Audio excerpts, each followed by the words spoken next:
contexto, así vivimos.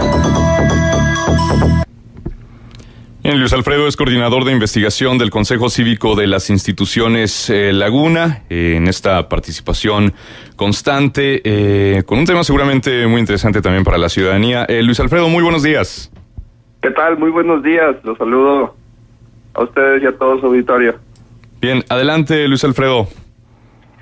Pues mira, dentro de esto que ha venido siendo el periodo de reflexión ya del proceso electoral que vivimos hace poco más de 15 días, dentro del Consejo Cívico de las Instituciones y del Observatorio de la Laguna, hemos pues visto este proceso electoral como un parteaguas en la historia moderna de México, a tal grado que nos hacemos la pregunta si fueron unas elecciones o fue un referéndum acerca del modelo económico. Entonces, cuando nosotros nos envolvemos en el contexto social que pues viene arrastrando este proceso electoral, encontramos que ya desde 1988, con la elección que dio triunfador a Carlos Salinas de Gortari y en la que compitió Cuauhtémoc Cárdenas en aquella famosa caída del sistema, la gente ya empezaba a tener cierto hartazgo del modelo económico. La gente no estaba muy conforme con el modelo neoliberal que venía aplicando el presidente de la Madrid.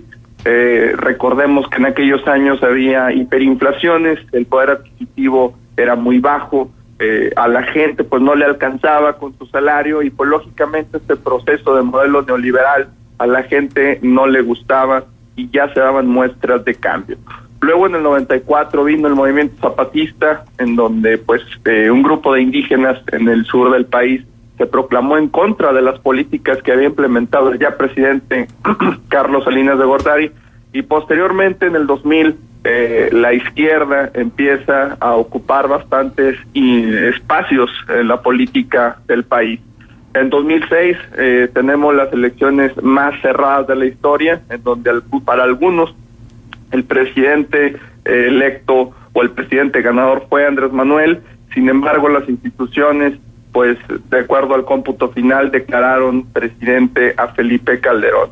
En 2012 vuelve a surgir un movimiento social. En 2012 las cosas vuelven a ponerse un poco tensas con el movimiento Yo Soy 132 e inicia un parteaguas social en la vida de los mexicanos, que es el rechazo total a las televisoras convencionales, el rechazo a los noticieros que tradicionalmente se veían, y pues lógicamente todo esto vino a orillar en un resultado que para algunos fue un tsunami electoral, para otros se ha convertido en un referéndum, debido a que la gente está cansada, está harta del modelo económico y del modelo político que se ha venido llevando en los últimos 30 años. Muy bien. Luis Alfredo, también el tema del hartazgo, del desencanto y demás, en esta reflexión de que si los resultados electorales fueron una especie de referéndum, a veces hay cierta frustración ciudadana en el sentido de que hay muy pocas armas o herramientas para la participación cívica o para la participación democrática, que por supuesto no inicia ni termina en la urna. Entonces, uno de los lineamientos de Andrés Manuel López Obrador en cuanto a las reformas en materia electoral, pues tiene que ver con la tan sonada figura de la revocación de mandato, ¿no? Que se pueda poner a prueba a algún político ejerciendo un cargo de elección popular y someterlo de nuevo a votación para determinar si lo dejan continuar en el cargo o ya que venga otro. Es decir, ¿consideras que esa herramienta o incluso hasta la segunda vuelta electoral son factibles en el sistema mexicano y realmente representarían un avance en materia democrática, sobre todo de participación?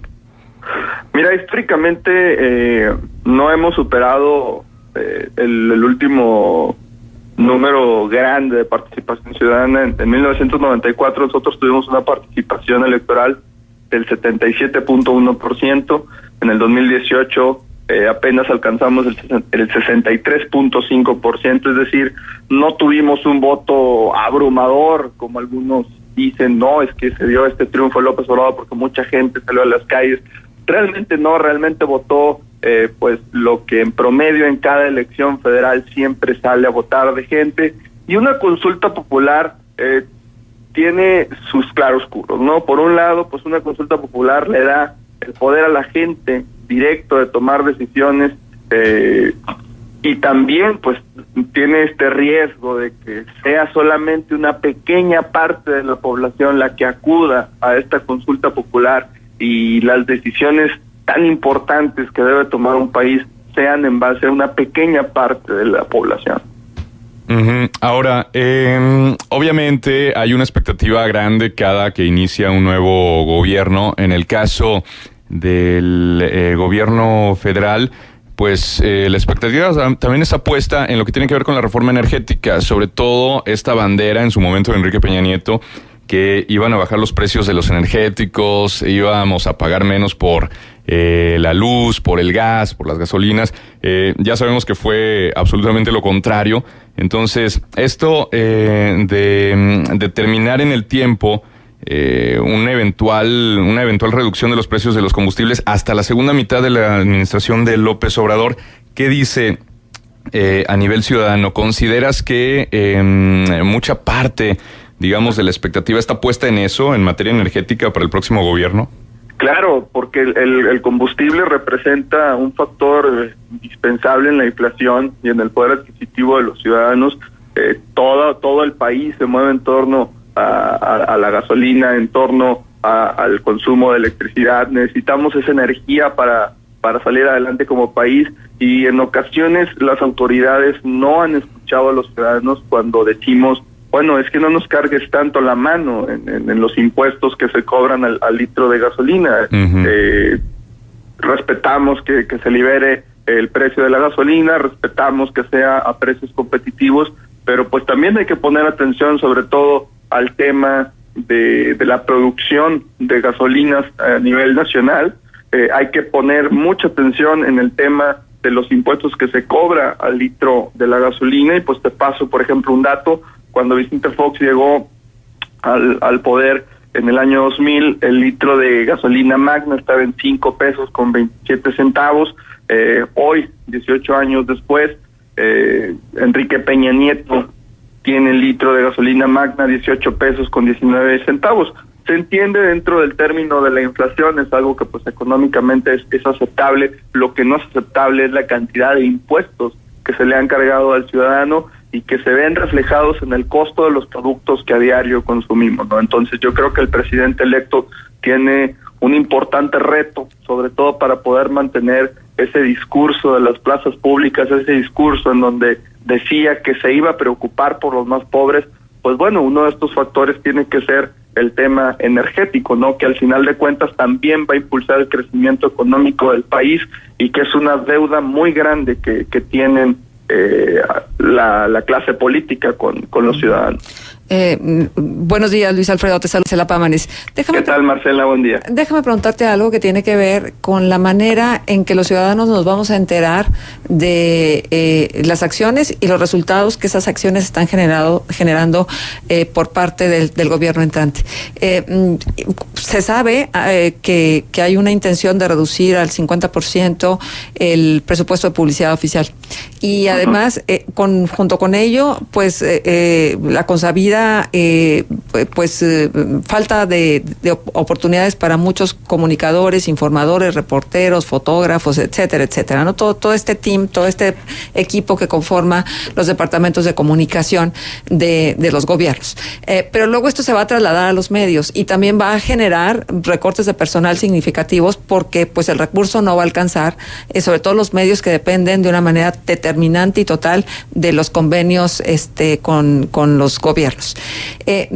Y la necesidad de que esta comunicación fluya de manera adecuada. Ya hay un caso por aquí que se viene mencionando, esta situación que se dio a propósito de la posible venida de el Papa Francisco a estos foros de reconciliación, donde pues ni siquiera lo tenían realmente amarrado, ni había signos de que el Papa realmente quisiera venir, y entonces lo sueltan. Ahí hay un grave problema de comunicación, porque luego en lo que pega directamente es en la credibilidad y en la confianza del gobierno en turno. ¿Nos puedes decir cómo crees que esta nueva dinámica de comunicación pudiera influir en la manera de gobernar?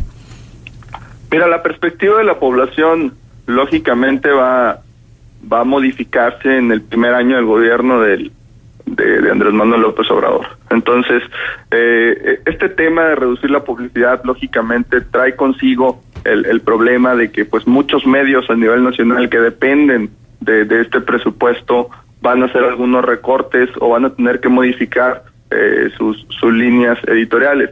Sin embargo, Marcela, no hay que olvidar que un grupo de ciudadanos desde hace mucho hemos venido exigiendo a las autoridades tanto federales como estatales que se ponga un poco más de control al tema del presupuesto destinado a publicidad, dado que rebasan por mucho lo que las cámaras les aprueban, y pues lógicamente gran parte de estos presupuestos van a dar a medios, como le llaman algunos chayoteros, a medios que lo único que hacen es hacer alabanzas políticas al presidente en turno.